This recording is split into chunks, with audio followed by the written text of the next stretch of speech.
2 ans plus tard, cette année, tandis que Zola publie Nana et Pierre Loti, le mariage de Loti, tandis que Meissonnier est promu grand officier de la Légion d'honneur, tandis que Renoir achève cette loge, la société se passionne pour une loi que l'on va peut-être enfin voter, la loi sur le divorce.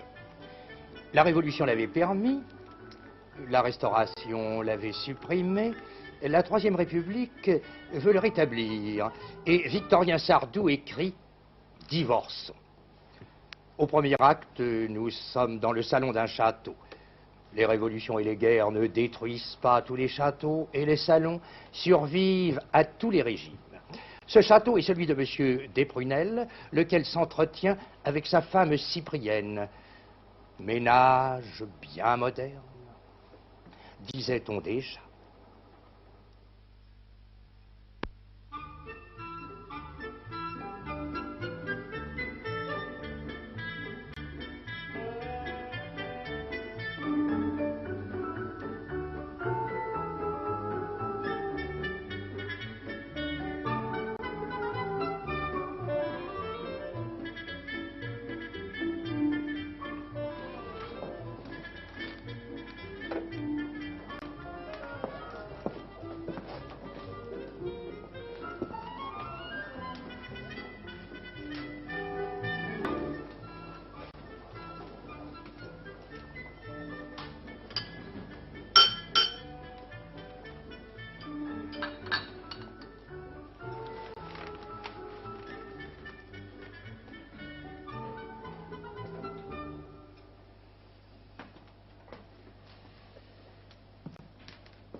Et maintenant, ma chère Cyprienne, causons, si vous le voulez bien.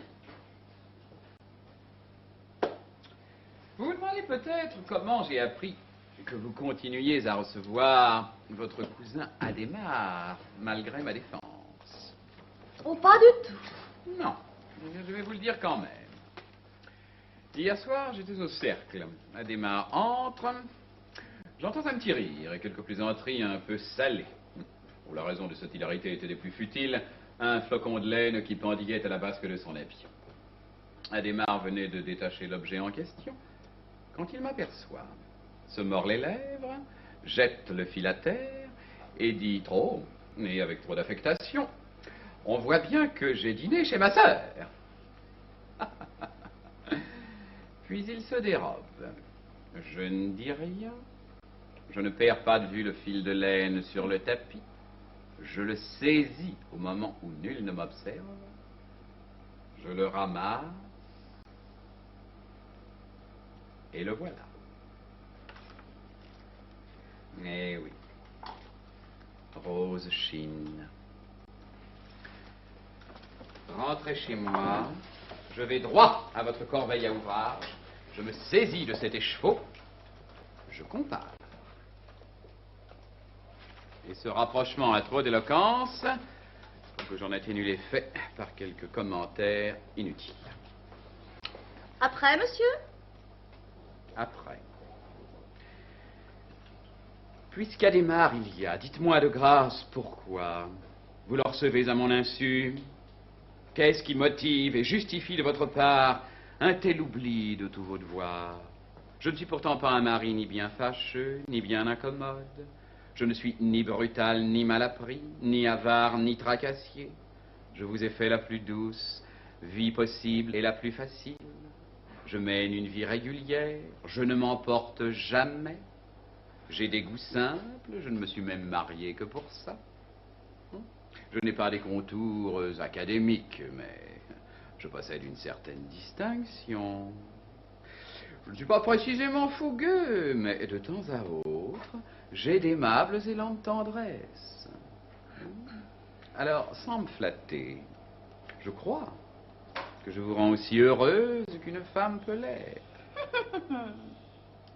Plaît-il? Je vous attendais là. Ah, c'est admirable, ma parole d'honneur. Aussi heureuse qu'une femme peut l'être. Et qu'est-ce que j'en sais, monsieur? C'est vous qui le dites. Mais jusqu'à quel point une femme peut être heureuse? Où l'ai-je appris? Quand? Comment? Avec qui? Mais, Enfin, quand vous dites de moi à vos amis, c'est une femme délicieuse. Vous me mettez en balance avec d'autres. Vous avez dans l'esprit des termes de comparaison.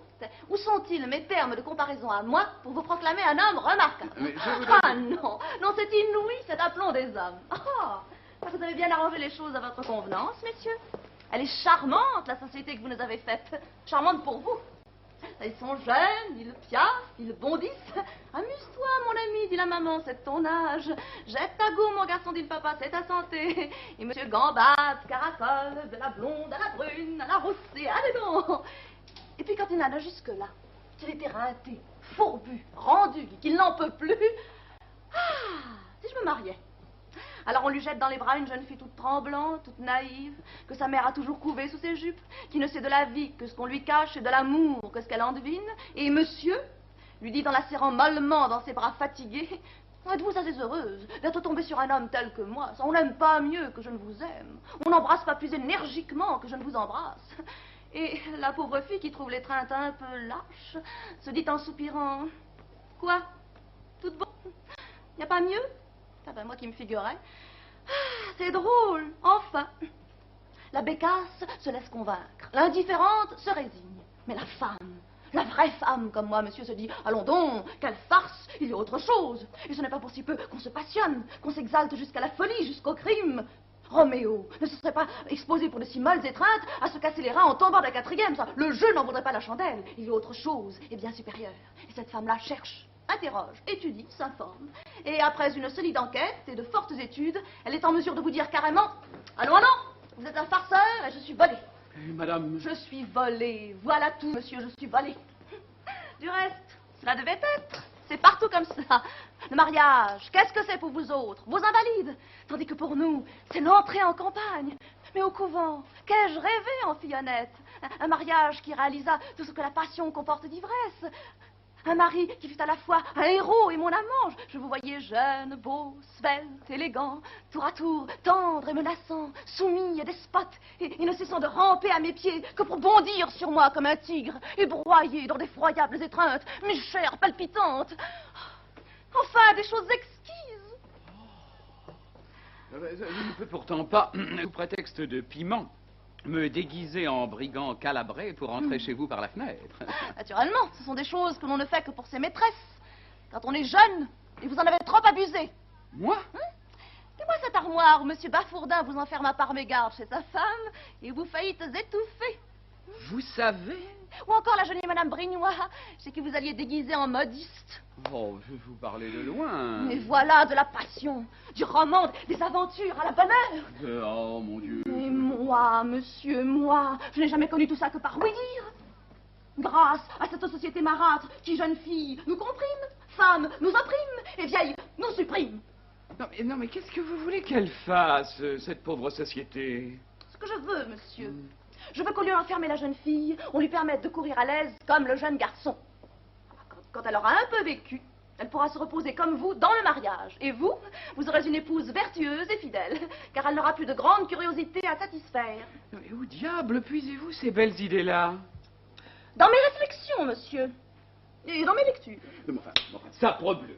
Entre l'homme et la femme, il y a un abîme. Ah oui, c'est le mariage. Tenez, madame. Tenez, monsieur. Vous êtes la routine et moi le progrès. Nous ne pourrons jamais nous entendre. Trêve de philosophie sociale, s'il vous plaît. Et rentrons dans ma question. Soit. La question, c'est Adhémar. C'est Adhémar. Vos intentions sur Adhémar, je vous prie. J'allais lui ôter tout espoir quand vous avez fait votre apparition saugrenue. Je la regrette. Vous ne seriez pas un mari si vous ne faisiez pas de sottise. Mais bon, enfin, vous... Monsieur, je serai franche. Je vous en prie. Si je n'étais pas une honnête femme, après ce que vous venez de faire, votre accident serait irrémédiable. Ah. Mais je suis une honnête femme, ça, malheureusement. On m'a inspiré dès mon enfance une foule d'idées fausses, de préjugés absurdes, dont je n'ai pas encore su me défaire. Et entre autres superstitions, j'ai la faiblesse d'accorder quelque importance au serment de fidélité que je vous ai prêté devant monsieur le maire. Oui, absurde ou non, le serment est fait, je le tiendrai. Bon, cela. Mais quoi qu'il m'en coûte. Peu importe, pourvu. Oui. Mais je tiens à vous prévenir avec la même loyauté que cela n'a qu'un caractère temporaire et transitoire. Hein? Car divorce est voté. Oh là là! Ah, oh là là. Pensez bien que je ne suis pas assez sotte pour ne pas mettre à profit la porte de sortie que m'offrira le législateur. Et le divorce réparant tout. Oui, je connais la théorie. Vous êtes donc prévenus. Alors, comme alors? Mais en attendant, trêve d'Adhémar. Jusqu'à nouvel ordre. Ou je lui coupe les oreilles jusqu'à nouvel ordre. Cela se dit. Cela se fait Avons-nous épuisé la question? entièrement, Alors trouvez bon que je vous tire ma révérence. comme il vous plaira. Il me plaît beaucoup. Madame, Monsieur.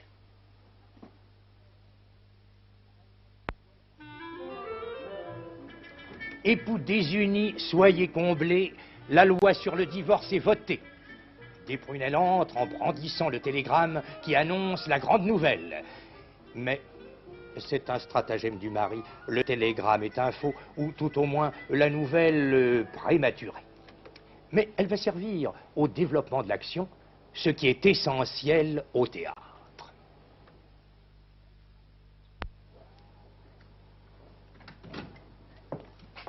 ma chère Cyprienne, nous pouvons maintenant causer en amis grâce à ce petit papier. Le divorce? Je n'osais pas y croire, mais du moment que c'est voté... Vous consentiriez? Ah, je crois bien. Et nous divorçons? Quand vous voudrez. Oh, oh que tu es gentil. Mhm. Oh, que tu es donc gentil. Ah, mais c'est sérieux? C'est bien vrai, c'est pas une fausse joie que tu me donnes. Nous divorçons, c'est juré. L'âge qui s'en dédie. Oh, mon beau chéri. Oh, quel bonheur. Ah, mais comment? Oh, quant au procédé, nous n'avons que le choix. Nous en causerons tout à l'heure. Pour l'instant, soyons tout à la joie de cette séparation si franche, Si cordial. si tendre. Oh, oh, c'est bien vrai. Oh, je ne t'ai jamais tant aimé. Et c'est si simple. On ne se plaît plus, on quitte bons amis. Oh, au lieu de vivre comme chien et chat, toujours se disputer, à se faire des tas de niches et de misère. Oh, ça m'en as-tu fait des misères. Oh, et hein? toi des niches. Nous pouvons bien en rire maintenant, n'est-ce pas? On ne s'en veut plus, alors on rit. On rit, voilà. Alors, le bel Adhémar. Je dis belle pour te faire plaisir, car entre nous... Oh, et c'est la seule critique que je me permette. Est-il si séduisant que ça, Adhémar? Oh, il est gentil garçon. Oui, si on veut, mais moralement, ça prelote. C'est pas un aigle. Oh, mais qu'est-ce que je ferais d'un aigle? C'est juste. Ah oui, et puis on n'a pas tant de choix en province. Faut bien se contenter de ce qu'on trouve. Oui. On s'ennuie tant. Ouais, enfin, t'en es folle. Oh, folle. Faut pas non plus exagérer. Dis-moi un peu maintenant, puisque maintenant nous n'avons plus rien de caché l'un pour l'autre, n'est-ce pas? Mais à quoi bon? Au contraire, dans l'intérêt même du divorce, il faut que nous soyons fixés sur tous les points. Oui. Non. Alors, quand tu m'as dit hier, monsieur, je suis une honnête femme, je n'ai jamais manqué à me voir, la bonne plaisanterie, hein, avoue-le. Mais non. Ah, voyons, Cyprienne, on se dit tout, c'est convenu, hein? Tu ne veux tout de même pas me faire croire que tu n'as pas donné le plus petit coup d'épingle au contrat? Oh, mais pas un. Oh, Bichette, voyons. Oh, mais pas un. Pas d'honnêteté. Oh, pas un tout petit accro, tout petit. Pas ça. Depuis 3 mois que ça dure. Ah, en 4 mois. Ah, eh oui, 4, je croyais. Non, 4. Ah, 4, bon, bah, raison plus. Alors, depuis 4 mois, vous n'avez effeuillé ensemble que des marguerites. Oh, ben, mon pauvre chéri, si tu savais comme on est gêné. Tout le monde est sur votre dos. On n'est jamais seul. Oui, mais hors d'ici, vous vous êtes bien donné rendez-vous. Oh oui, bien sûr. Un peu partout, sur le cours, dans les passages, au musée. Au musée. Et dans tous ces endroits-là, vous êtes borné à causer. Hein? Tendrement. Rien de sérieux, pas le moindre petit baiser. Ah, si. Ah. Oh, mais c'est pas sérieux, ça. Tu parles de choses sérieuses. Mais enfin... Mais qu'est-ce que ça peut te faire à présent, toutes ces histoires-là? Oh, bon, m'amuse. Oui. Oui. Oh, bien alors, tiens, voilà le compte. Le premier baiser, il y a 4 mois, sur l'épaule. En me mettant ma pelisse au bal de la préfecture. Et d'un. Le second, cet été. Oh, mais vrai, ça te fâche pas, hein? Oh, tu vois bien. Va. Le second, cet été, entre deux portes, sur le gras du bras. Il a même mordu. 2. Et le troisième, il y a 8 jours, dans le cou, en regardant les petits poissons rouges. Et puis? Mais c'est tout. Oh, Cyprienne. Mais mon chéri, s'il y avait autre chose, je te le dirais. À présent. Bon. Je voudrais... Enfin, je serais pourtant bien curieux de voir... Mais quoi? Votre correspondance. Oh, ces lettres, les veux-tu? Ah, mais elles sont là. Ici, j'ai fouillé partout. Ah, oh. Tu as la main dessus. Là-dedans, un tiroir secret. Bien.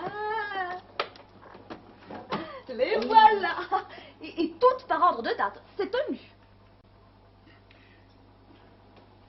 La dernière seulement. La voilà. Tiens, vois-tu, j'ai daté au crayon 16 novembre 1880. 16. Hier. C'est bien ça. Ma chère âme. Ma chère âme, il y a aujourd'hui 122 jours que je vous ai fait l'aveu de mon amour. C'est en vers. Ah, tu crois? Et je ne suis pas plus avancé qu'à la première heure. Oh, Cyprienne, prenez pitié de mes souffrances. Oh, le pauvre garçon. Ouf. Mais tu vois bien que je ne t'ai pas trompé. Monsieur de Gratignan. À des marres? Oui, je lui ai écrit, je l'ai prié de venir.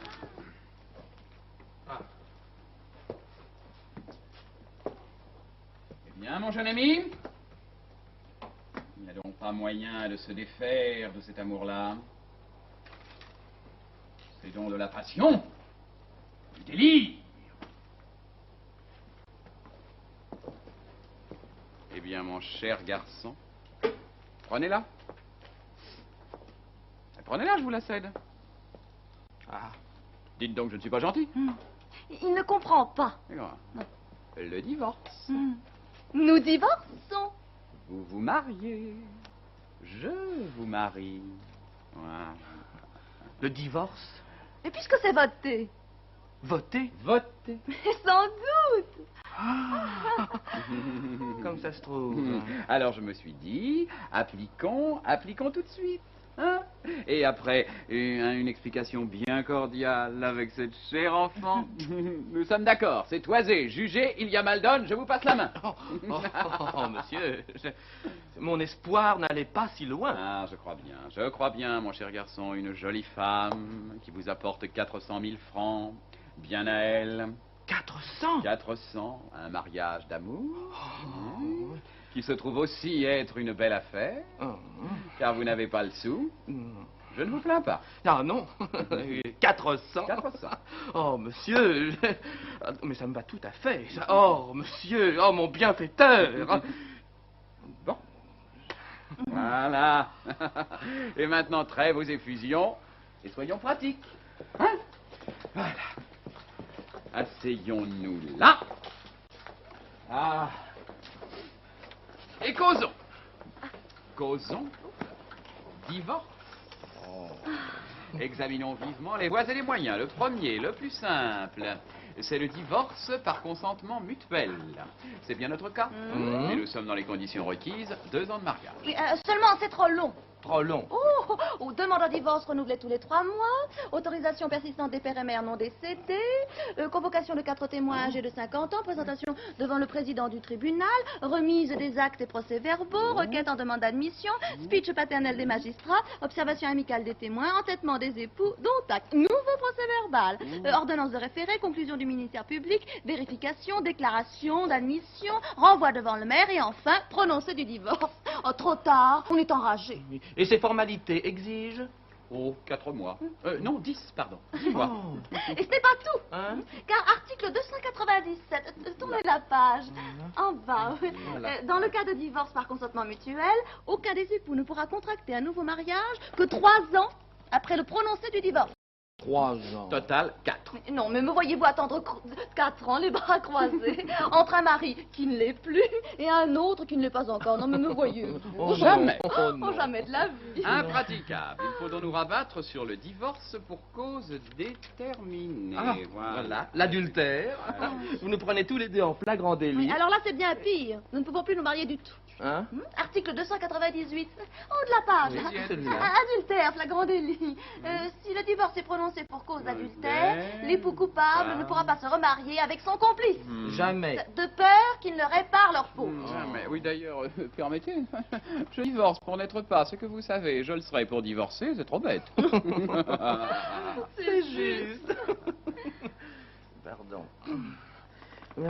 Ah, nous pourrions invoquer chez monsieur une certaine faiblesse de constitution. Mais non, ça ne va pas jusque-là. Merci. Il ne nous reste plus que les injures graves et c'est vices. Les coups? Il n'y a que ça. Nous serons obligés de nous administrer quelques petites calottes. Oui, et encore, il n'y a que celles que je recevrai qui compteront. Comme c'est régalant. Oh mon Dieu, mon ange, reste gentiment. Non, on invite quelques amis à dîner, on se dispute tout le temps, et puis au dessert, plaf. Oh, mais c'est révoltant. Ah oui, il y a des femmes qui ne détestent pas ça. Hein? Parbleu, dans la passion. Ah, alors, consentement mutuel, 4 ans. Oh, mais non. Alors le soufflet. Oh oui, cher ami, je vous en prie, pour moi, acceptez. Oh, un petit soufflet, un tout petit soufflet, tout petit, tout mignon. Tout mignon. Il n'y a pas autre chose. Il le faut bien. Alors, c'est dit? Alors, c'est dit? C'est dit. Bravo. Comme ça au moins, vous n'aurez que 10 mois à attendre.